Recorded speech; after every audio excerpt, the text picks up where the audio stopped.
on Radio Karam from the unceded lands of the Eastern Kulin Nation. As always, welcome back for another evening of radio architecture. My guests and conversation partners tonight are Debbie Ryan and Rob McBride. They are the co-founders of McBride Charles Ryan and bring more than 30 years of combined experience across architecture, design, education, and advocacy. McBride Charles Ryan is a multi-award-winning architectural practice recognised for expanding the architectural envelope to enrich people's lives and bring meaning and quality to the urban environment. With more than 30 Australian Institute of Architects awards, including 3 Victorian Architecture Medals, alongside numerous international publications and accolades, MCR has established itself as one of Australia's most celebrated design studios. Debbie Ryan, an honorary fellow of the Australian Institute of Architects, is recognised as one of Australia's leading designers and voices within the profession. Guided by an intuitive approach shaped by her arts background, Debbie explores the relationship between form, space, and materials to create work that seeks to make lives better at its core. Rob McBride brings a passion for architectural history combined with a background in science and mathematics, which continues to inform and invigorate his approach to design. He is a Life Fellow of the Australian Institute of Architects and an adjunct professor at RMIT. Together, Debbie and Rob continue to shape architectural discourse through built work, teaching, advocacy, and a shared commitment to creating thoughtful, diverse, and enduring architecture. Welcome to the program. Thanks, Ilana. So good to have you both. Really a timely conversation because you've got a big retrospective exhibition really on now as part of Melbourne Design Week, which we will no doubt talk about later in the conversation. But there is one question I love to ask all my guests first, and that's, what's your earliest memory of a building or place? I lived in Whyalla in a bluestone house that had velvet curtains, and I can still remember those red velvet curtains, and we used to have plays behind it and, put on plays for all the adults. I had 15 moves by the time I was 13 years of age, so we moved around a lot. So to be able to, I can actually remember all of those houses, but that was striking. That one was striking. Wow. The theatrical, truly, and you used it that way. That's right. Always like a bit of theatre. How about you, Rob? That's a bit of a surprise question. I wasn't ready for it. Live radio. Yeah. Oh, God, it's tricky. I think...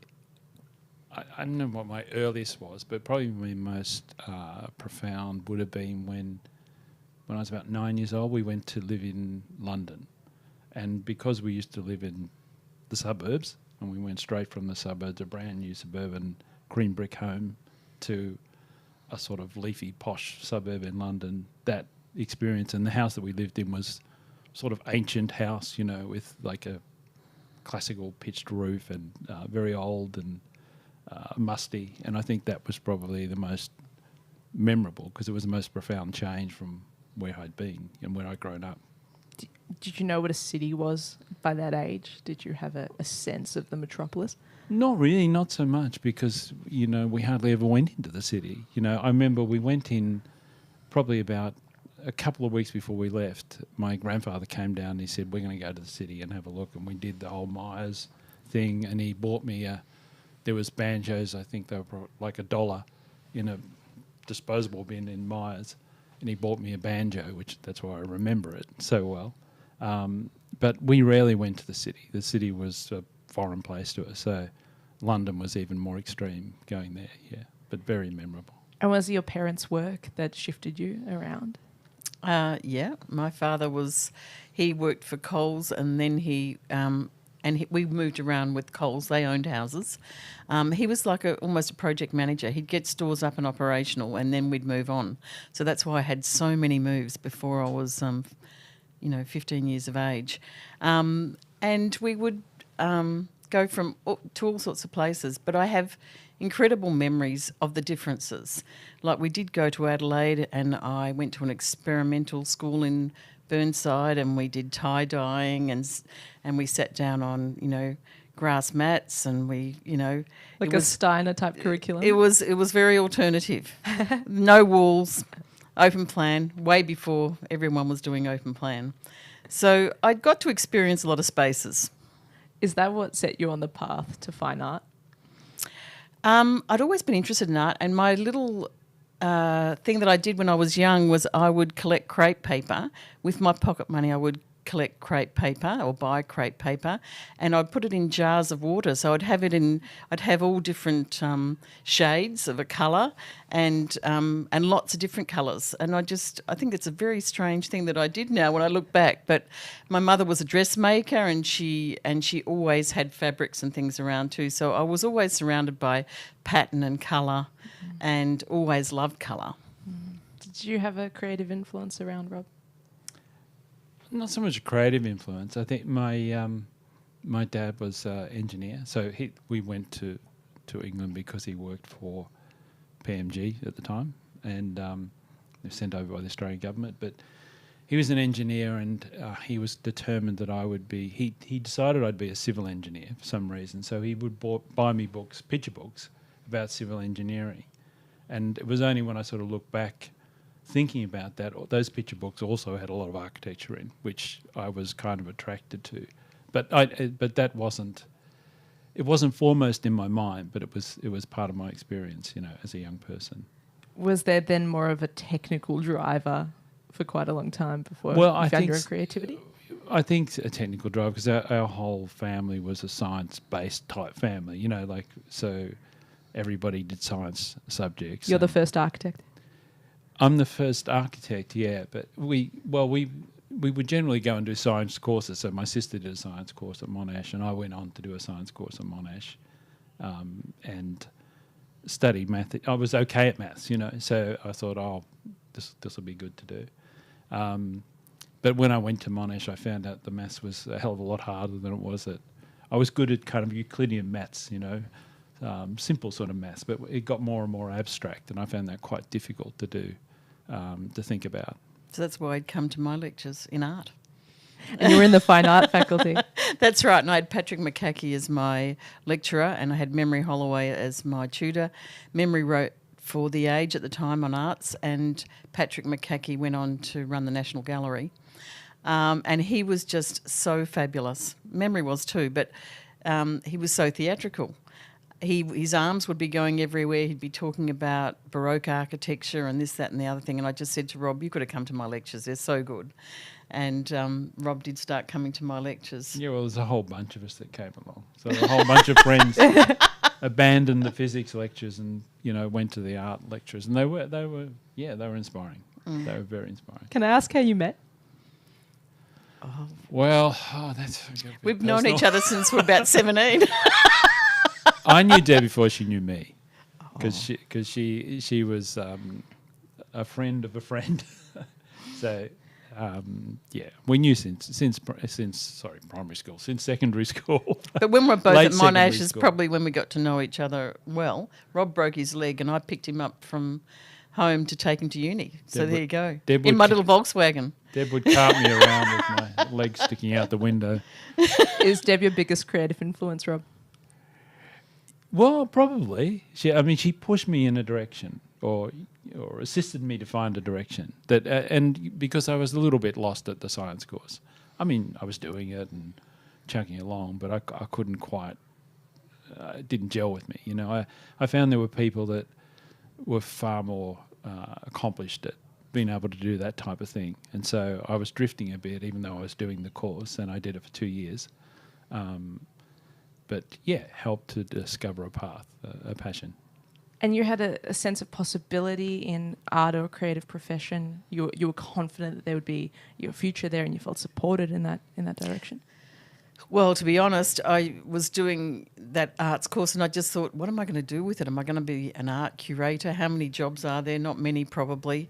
And that's when, and Rob was also looking, and Rob decided to go over to architecture and RMIT, and I decided to go over to RMIT and do interior design at that time. So we both swapped over, but I would go to all of Rob's lectures then in architecture.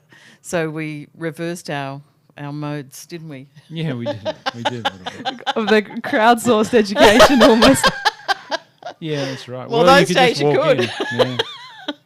There's so many open lectures now, so students, listeners, enthusiasts right. and lovers of architecture, it is very well worth keeping an eye on the social media channels of all the architecture schools and attending many of their evening events and open lectures. There are very good topics. You don't have to sneak, you don't have to sneak your boyfriend into your lecture anymore. Or vice versa. A lot of architecture students have a moment, often it comes in second or third year, where there's a aha that happens. They understand what architecture is, and they understand finally what their lecturers and professors maybe want from them. They develop their own sensibility. Do you remember something like that for yourself? You go first. Well, it's funny because when I went to RMIT, we were thinking about it today, Vic. It was there was like two camps at RMIT at the time. So there was the sort of 70s group of people who were still they were talking a lot about alternative energy systems and all that stuff, which is really good. We went to a lecture today on it and brought back a lot of memories.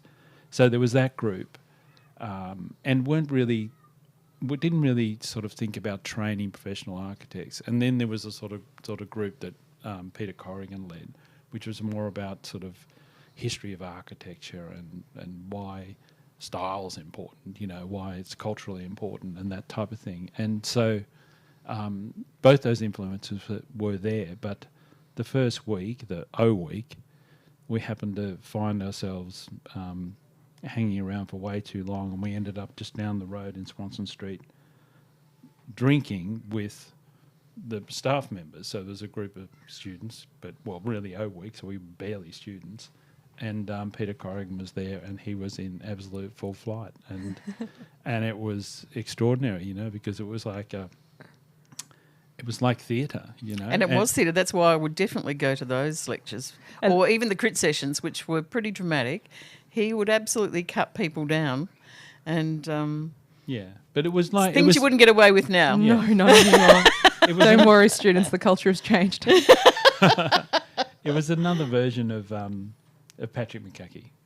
So it kind of, I suppose it was passionate. It was passionate, and I felt like there's something here. There's a path here. It's going to be interesting. And then you would have attended the halftime club as well. Was that happening at a similar time? Yeah, and we used to talk at the halftime club sometimes too. And, that was always challenging because you would get some hard questions at halftime club. And, even Nonda Katsoulides, I think he decided he would never go back because he got so many harsh questions, on his session at halftime club. It was pretty good though, wasn't it? It was great. I mean, I think it was actually great that we could criticise each other in that forum. They were trying to build a culture. That's right. And build a critical discourse. Yeah. Exactly. Mm-hmm.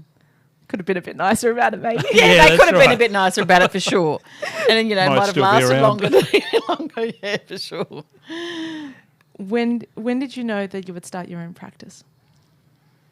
Well, I was doing a whole lot of set designs, wasn't I, and exhibition designs and things.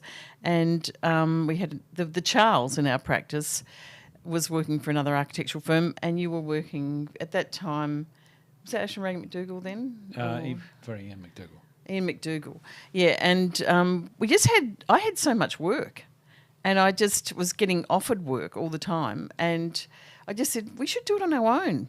This is crazy, guys. Let's just set up our own practice, and so that's what we did, didn't we? It was also Tony was kind of connected to groups of developers, and it was at the time I can't quite remember, but whether the stock market crash had just occurred and all the money flew into property, and so there was this sort of period in property of about 6 months from memory where there was just developers everywhere looking for projects, and Tony said it was incredibly buoyant. There's projects everywhere, we should get out and do them, and so we formed our practice. But in between, we were in a studio on Little Bourke Street for quite a long time. We shared a studio with a lot of other architects, and that was really a fabulous setup as well, wasn't it, for us in a way? There was a lot of discourse that went on. Yeah, that was good. Yeah, they were good times. But shortly after we started the practice, it all crashed. It all came I think we were tumbling just down. about to run out and buy the new cars, and the whole thing crashed. And we did buy a computer for $13,000, and we're still paying it off about 10 years later. Wow. So It's a hard great to- big box too. It's hard to imagine that now, isn't it? Yeah.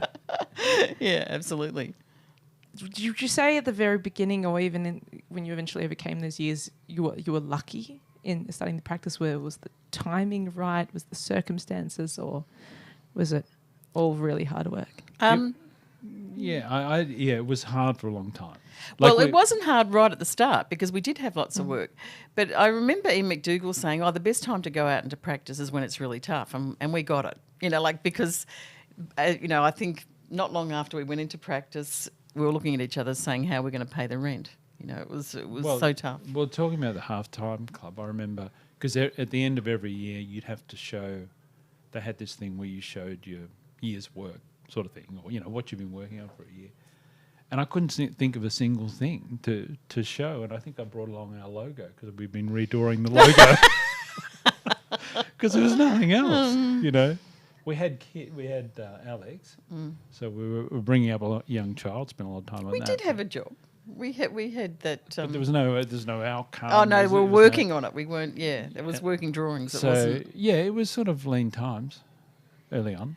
And in those days, you didn't have Google or anything else that any other social media that you could access people's addresses or anything. You just have to walk the streets and try and get a job. And you were offering services. Yeah. How did you overcome those years, and what advice do you have for younger practitioners now who are trying to start out in a time that's probably lean again in the cycles that we do go through? You just have to keep trying. Yeah. You just have to keep working at it, and you'll get there in the end.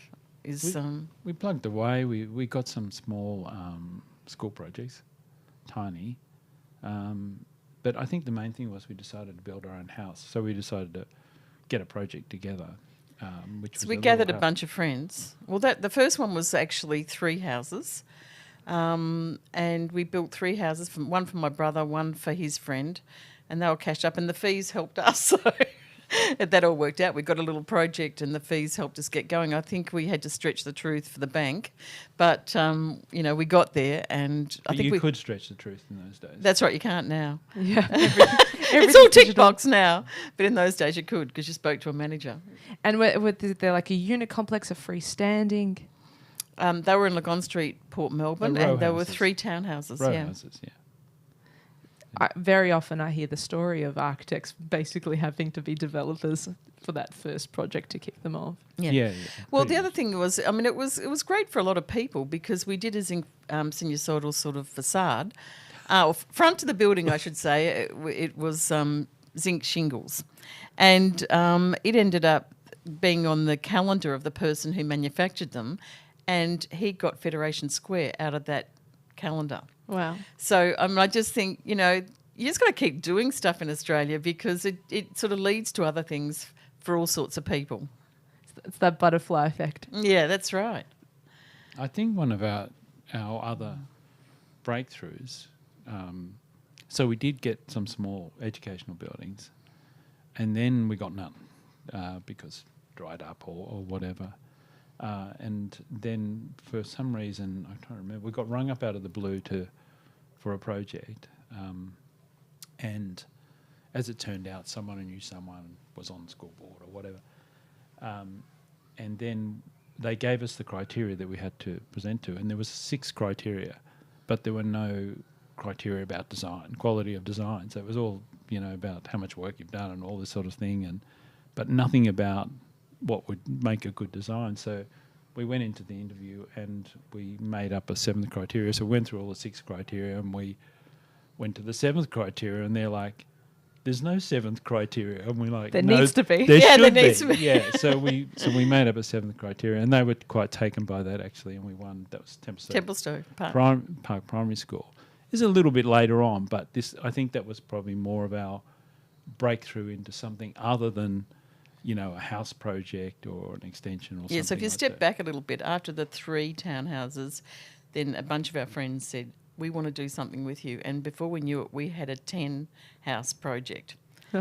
a group of 10 friends wanted to buy a block because all of them had been going to auctions and not being able to buy anything. And so they all just, they wanted to do what we did at Legon Street, and they thought that was their way into the market. And eventually we did buy a block of land together. And we all had to be together until the end when we could all have our individual titles. And so that was really hard work for us, but it did launch us as well. It was fantastic. And that was in 21 Wednesday Road, Paran. And so we did 10 units there and with a bunch of friends, of which we had one as well. So we moved out of Legon Street and we made money out of Legon Street. The bank said you'll only get this really small amount, and we did quite well out of it. So we could move on to the next house, and just a little bit bigger, and it just was the start for all of our friends, which was great. And they all stepped up into houses that they wanted, but that was the stepping stone. Did you get to challenge the brief or that you wrote yourself, but you really challenged the paradigm of housing at the time? Yeah, we did. It actually won an Urban Design Award for Stonington Council. But it was... and when you look back at that project, there were so many things that we wanted to do that we couldn't do. We wanted to have tanks in the backyards, for example, because there was 5 of them on the ground floor and 5 of them were upstairs. We wanted tanks. And South East Water wouldn't let us. Rainwater tanks. No.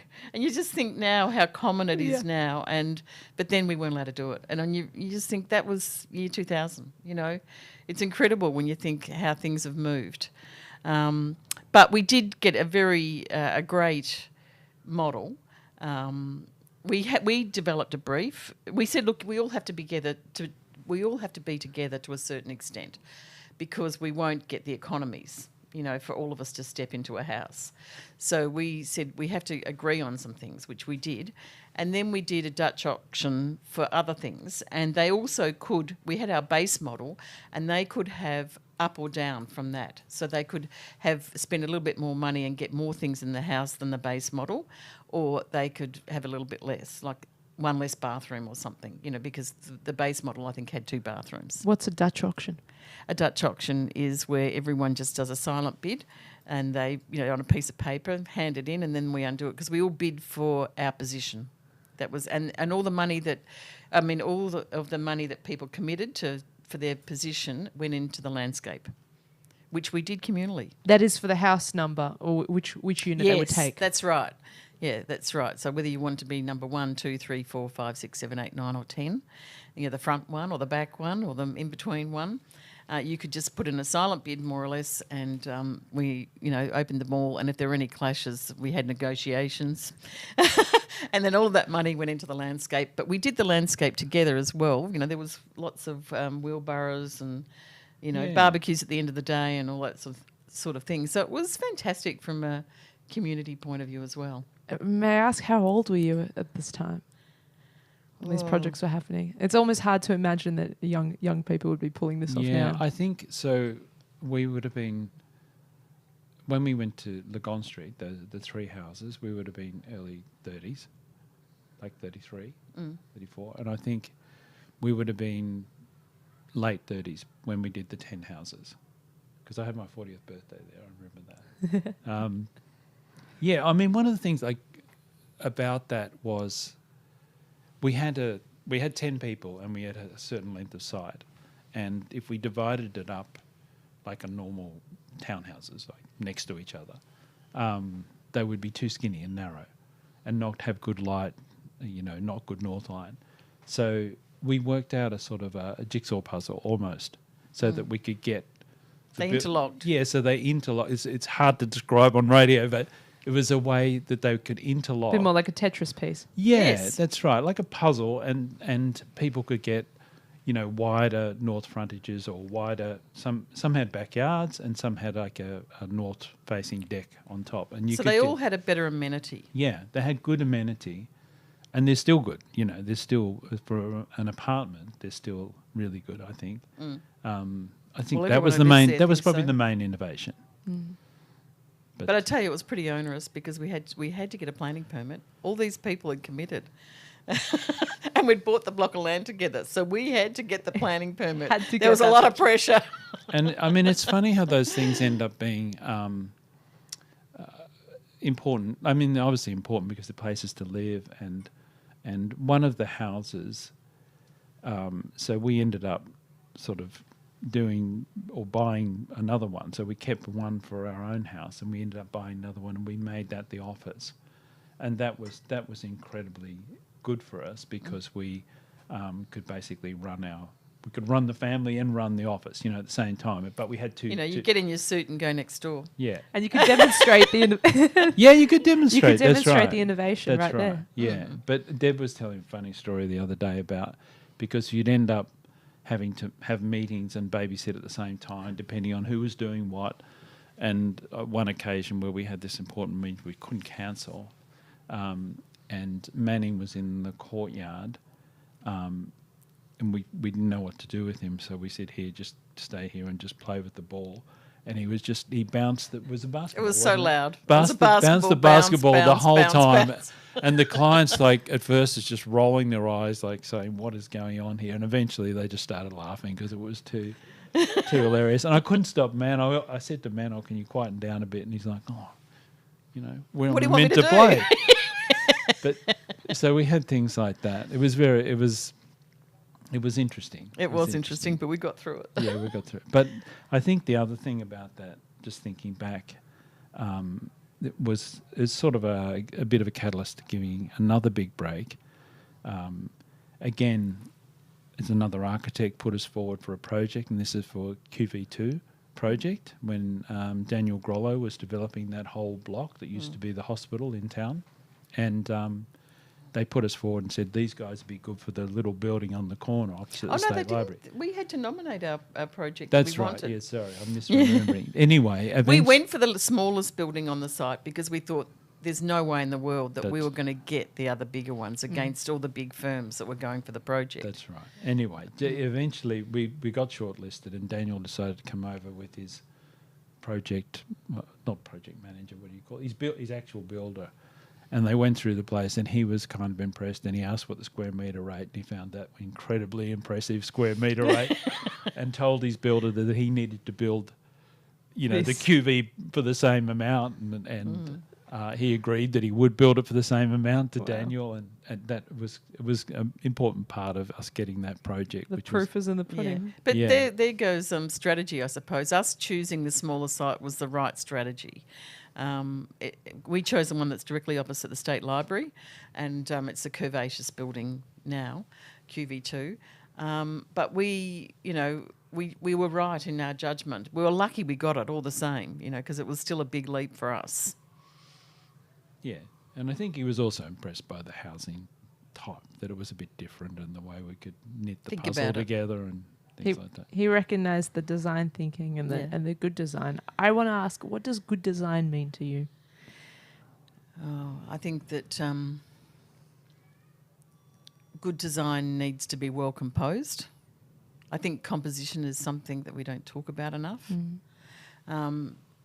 And I think it has to be comfortable, joyous, surprising. I don't know. You Theatrical, mate. Yeah.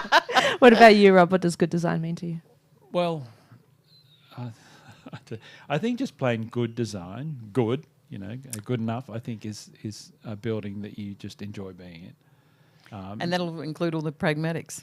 Sorry. Yeah, I mean, I think I find so many buildings, I don't know, I just find them harsh.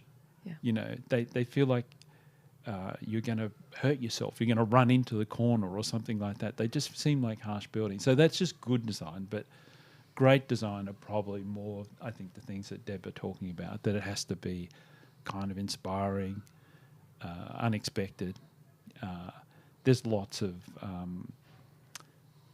there's so many aspects to it. There is so many aspects. It's very difficult It's more to than describe. that. It has to work with its urban environment, so it has to enhance not just be a great thing in itself, but enhance what is around it. Yeah, be relevant to its context and culture. And work with what's around it. And I think even when we're doing houses, we kind of always thought of them as being not just a house, but being like an urban project. So if it's a house on the street, it somehow enhances the street. It doesn't retreat from the street, so it improves that environment, makes it more interesting and more engaging for the people around it. So just not for the person who occupies it.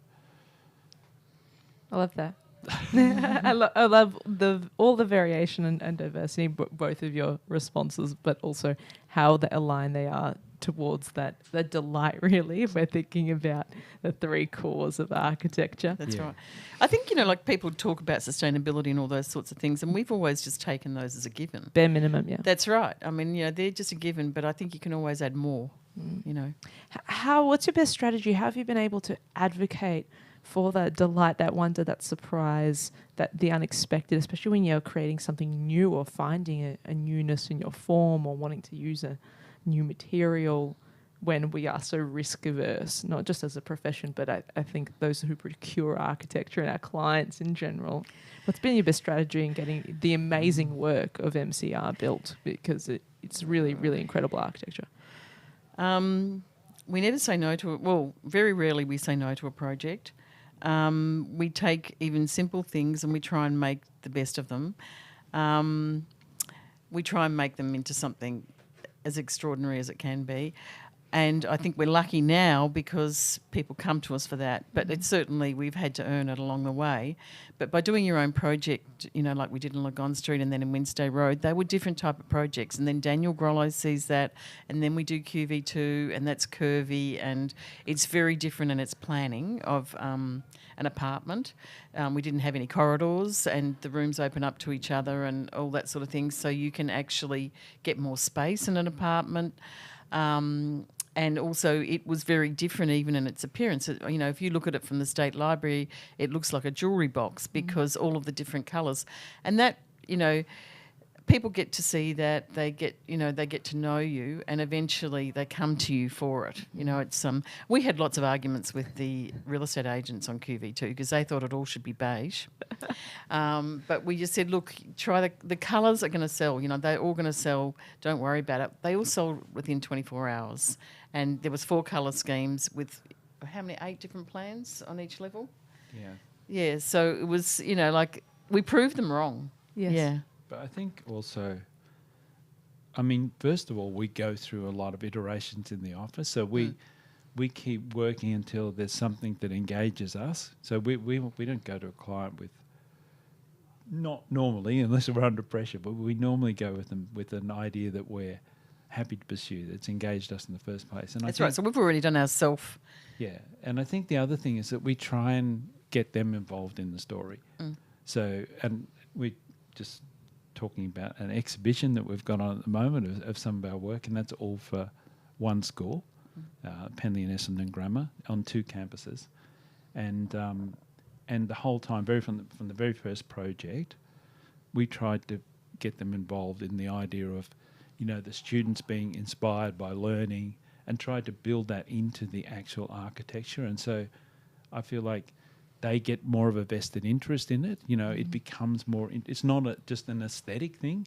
It's somehow ingrained into what they're trying to do from a philosophical point of view. Yeah, that's right.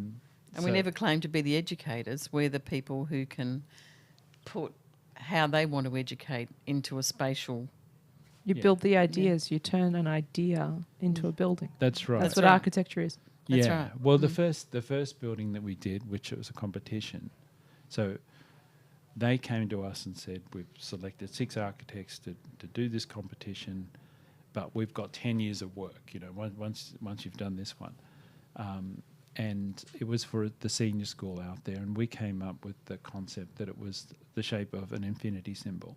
And that was all about that learning is like this infinite process, right? And we knew they loved their library, so we put the library in the centre. Yeah, we put the library in the centre, and you walk through this infinity shape, and you move from the arts area to the science area to the library, and then back to general classrooms. And it's kind of like just this infinite journey that you go on. And they just... But also about getting fresh air and walking. But they love that idea. As a concept, they love that idea. It really engaged them because it's it's what they were about, and We so knew we won the project. We knew they were engaged, but then they did ask to come and look at our office. And at that stage, where we were in Unit 4, they had to go up 3 flights of stairs, and it was a house, basically. And we thought, there's no way in the world we're going to get this job. But they saw past that, and they still gave us the job, and we're up against big firms like Cox.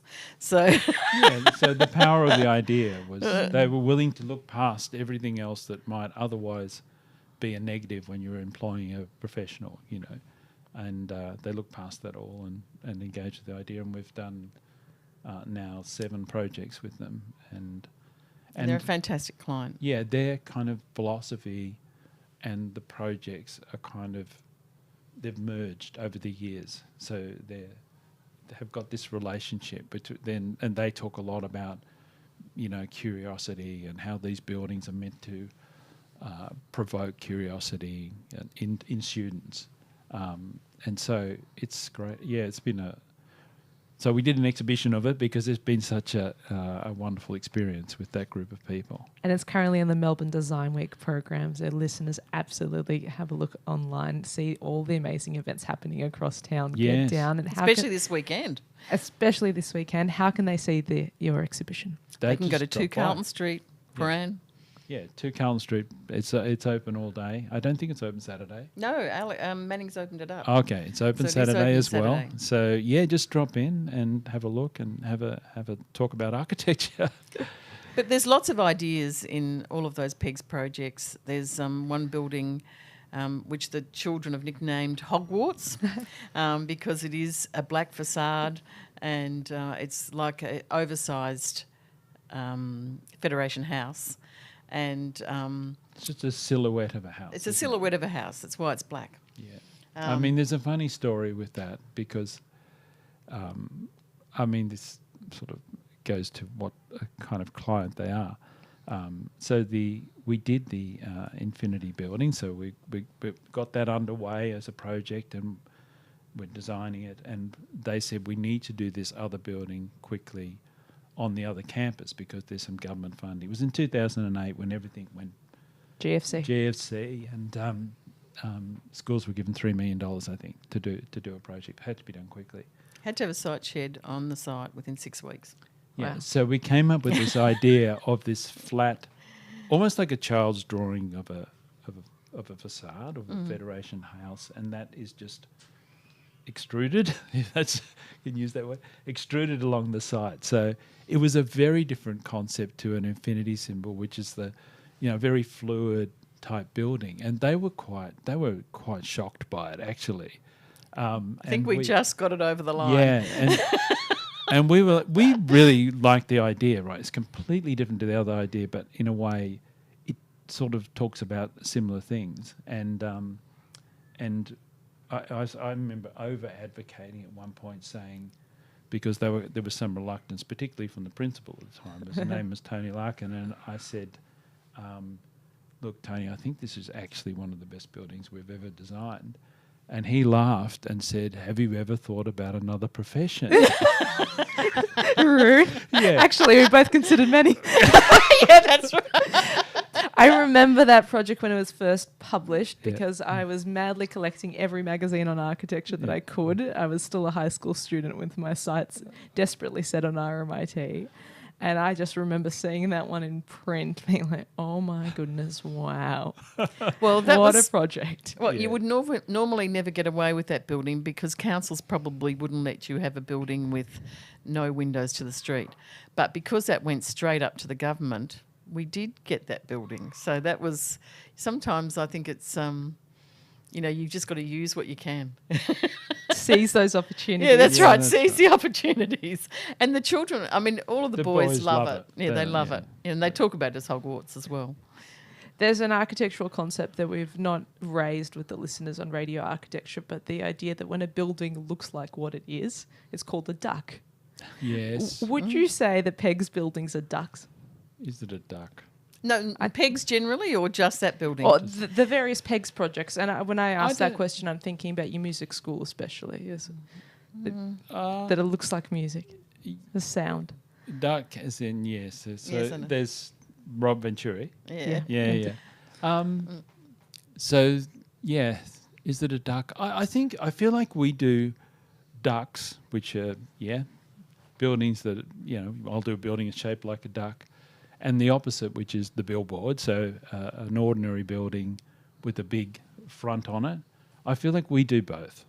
So, I don't know what's the right, but we kind of do ducks and billboards combined. So, we do a bit of both. If it's hard to explain that, but I think that's more architectural lingo than you would have normally let us than get away I normally with. would have committed. But I really like the idea to think about that buildings can look like what they are. yes, On the outside, and that helps. That not just that it helps people understand, but it helps build the world of imagination when you Yes. engage with that building, especially with the music school. That it looks like sound waves. It looks like music. You can imagine not just the frequencies, but maybe the conductor's bow. You can imagine your mixes on the channels that I have right here. Yeah, whatever. I think that's true, but that is also, I think we always layer things. Like we have lots of stories to our buildings. And that particular building also refers to a minaret that never was completed. And it's an absolutely beautiful minaret. But you can tell the story because you probably tell it better than me, Rob. this could be a long story. But this, again, it goes to the relationship a bit with Pegs, but it was something like they want the story, right? So they always watch the story, and we talked about the story of music, and they liked that. They said, oh, that's pretty good. That's pretty good. What about the facade? And we said, oh, that's based on minaret in Uzbekistan by an architect. I can't remember his name, but the story about that was it's an incomplete minaret. But like the building we did, it has these beautiful glazed pattern Tiles, blue essentially. Ours are tiles bricks, on the but outside. And the story was that this architect used to always work for this one client, only this one client. And then he was poached by another prince or something from far away, and when the one client heard about it, he basically had him executed. So rather than let him go away and serve someone do something else, in competition. he had him executed. So we told this story to Pegs, and then I said, but the funny thing, because they were executed, they couldn't finish the building, and we told the story to Pegs, and the deputy principal at the time just looked at us and said, yeah, I like that story, but she said, don't worry, we will complete the building. They didn't mention that they weren't executed. They didn't mention whether they would execute us or not. That's really good humour, but to slip in a joke about the one client. Yeah. They have been such an amazing client for you. Yes, they have. And, to allow us to create the things they have, I think it's incredible. But it's a testament to them. We've worked really hard for them. And I think when people trust you, you give them your all, and we definitely have. We've not taken one of those projects for granted. What makes them so visionary? Because it is so rare to have such brave clients, such loyal clients, those that really connect. Because it takes two to tango in a way, right? It's not just amazing architects. You need those amazing clients to bring a project into reality. What defining characteristics, or if there's anything about them that... Well, Nina Bilovic was... she's a history teacher, and she was amazing. She was an amazing support for us, wasn't she? She kind of got it straight away. Always, didn't she? And in a way, I think she probably educated the others to a certain extent, when we weren't there. She was an amazing support for us, wasn't she? Architecture always needs a champion. The chairman of the board was an architect. Yeah, that's what I was he Bruce Henderson. It was Bruce Henderson, and I think that and he was always a fantastic support as well. So I think we had more than one advocate, and I think that's what really helped us a lot. But I think that Bruce enjoyed the buildings too, and I think he could see how hard we were working, because he knew what architecture was. Yeah. Wow. Yeah, I can't. It's hard to pin down the exact. I definitely think Bruce and the individuals, both principals. But then you earn your stripes. Yes. You do a building which is successful and helps their enrolments and does seem to help the children's education and all those sorts of things, and then they trust you even more the next time round. Yeah, but you've got to earn your stripes. I think that's the lesson for most people, really. If you just keep working at it, people will recognise it eventually. Tell me about the leap to healthcare. I really want to talk about the VCCC. Mm-hmm. Amazing building has changed and uplifted and supported so many lives. Well, that came out of the blue a bit.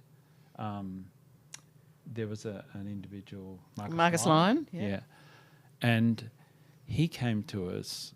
I'm abbreviating the story, but it's essentially he came to us and said, "I really like that Klein Bottle House." So which won a World Architecture Award. So we did a house down on the peninsula, and it's called the Klein Bottle House. It's kind of like a spiral house that. Or like a donut.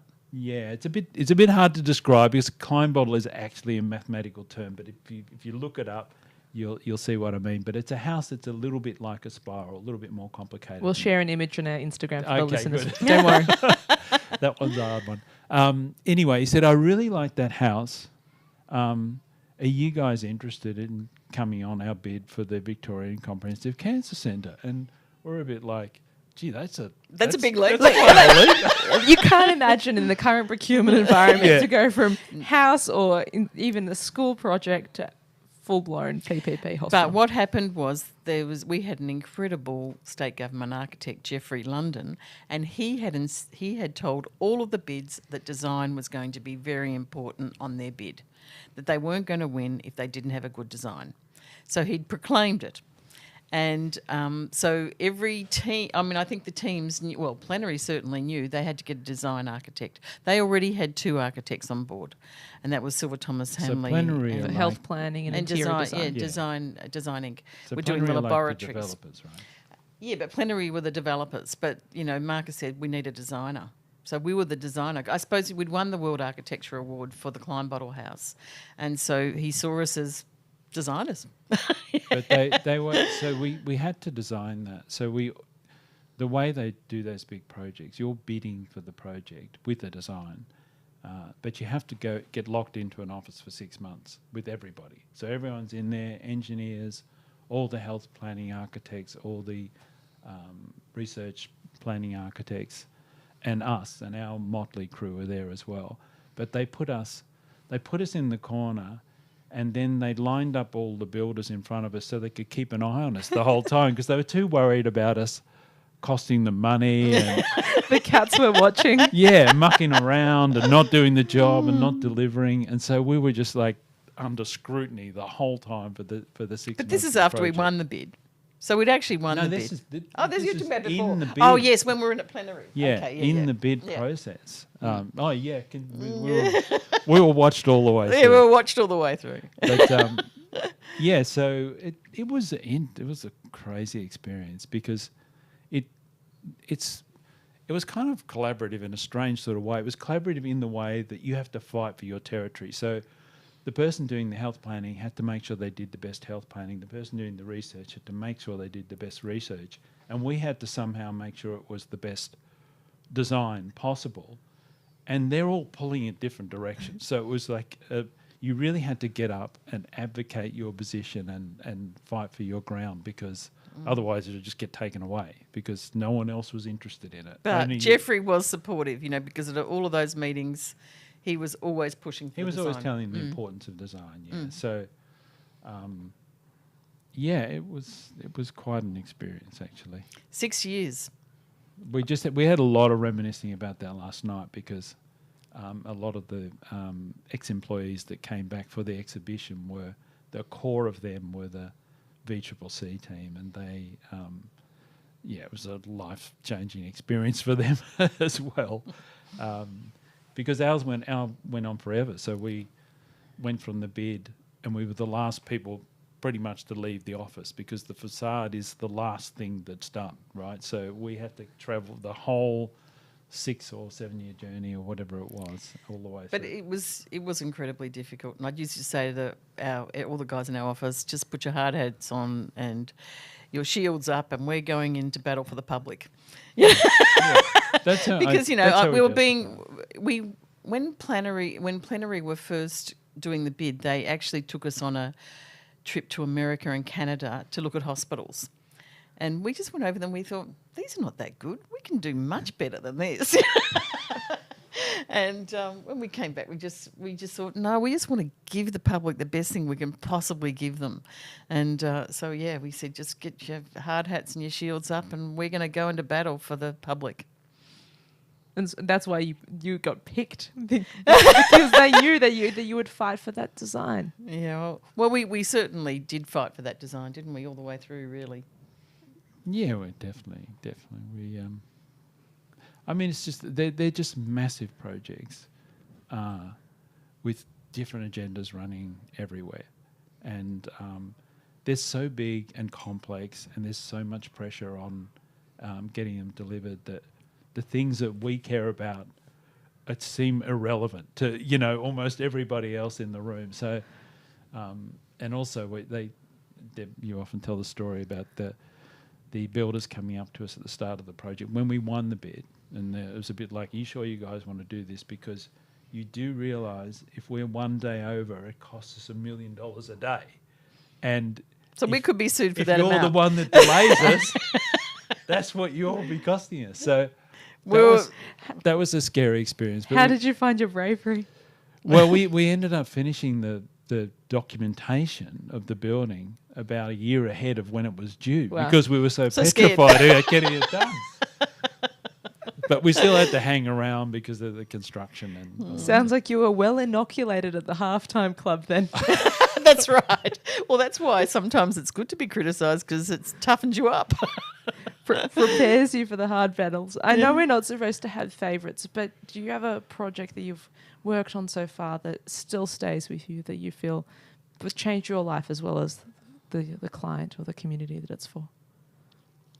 Well, VCCC would certainly be up there, because I think, we did do a good job for the public there. And I think if you walk into that foyer and look up, I think you can't. I think it does take your breath away. It still takes my breath away. But also on a smaller scale, it'd be my mum's house, the dome house. It's in the shape of a dome, and it's copper. And when my father passed away, we designed a house for Mum that she could live in for the rest of her life. And it's got very gradual stairs, and it's got lots of ideas in it, hasn't it? And I still enjoy the house a lot. That's really special. How about you, Rob? Oh, dear. I agree with the VCCC, because, it is rewarding. We still get people who ring us up and they're in the space, and they've got a loved one in there or whatever, and they thank us. And that, nothing better than that. There's nothing better than that, because people talk about, or all architects hope that buildings will change lives, right? That's what they really hope for, and that's what they really advocate for. And in that project, we talked a lot about that, like how this building was about giving you a sense of hope that you were. It wasn't all over. You were just on a journey, and so to get that very direct feedback is really important. Look, to be honest, it's hard to say, because when I look back, I think they're all your babies, and you love them all. And at some stage you have to let them go. Yeah, I think also, it is hard. I love the school buildings too. Can I give a few? Yeah, of course. So I'd have to say Templestowe Primary School, because at the time, it was such a cheap budget. So it's basically a hall at the front of the school. So it's not even a full-size basketball. We made it so that the curve of the roof was just high enough that you could throw a basketball into the hoop, and it wouldn't hit the roof. And so that became the shape. The shape is like a curve. Parabola. It's a parabola. That's the physics science. Yeah, that's training right. coming through. And then it's the front of it. So this is a billboard and a bit of a duck, but mainly a billboard. So the front billboard really announces the school. So the face of the hall. And what we did on that is that we painted it like an Olympic strike textbook. So it's this giant Olympic stripe textbook, and it just, They Very just, naughty, they- 90s naughties textbook. Yeah, that's right. Yeah, that's they true. just loved it, and it became this great billboard for the school. And for Well, they had dropping enrolments, and so the billboard was really important. They needed more enrolments, and the billboard did it. So, I mean, that was pretty satisfying. Yes, wasn't and it? Power of Yeah, architecture. Yeah, the power of architecture. yeah, and that modest little building went on to win the Victoria Medal, which is the big award, you know. So that But- was rewarding as And well. we used every single bit of the budget. I think the columns inside we used to the last paint can. They were only they were painted lime green up to 3/4 of the column. So the budget got used to the very last dollar. Couldn't even go to the top of the paint. And- We couldn't even use to the top of the column. And the other little building, I mean, I love all the Peaks projects, and probably music Yes. is the most, but the other little building was Monaco House, Yeah, which that's is true, a that's great tiny one. little block.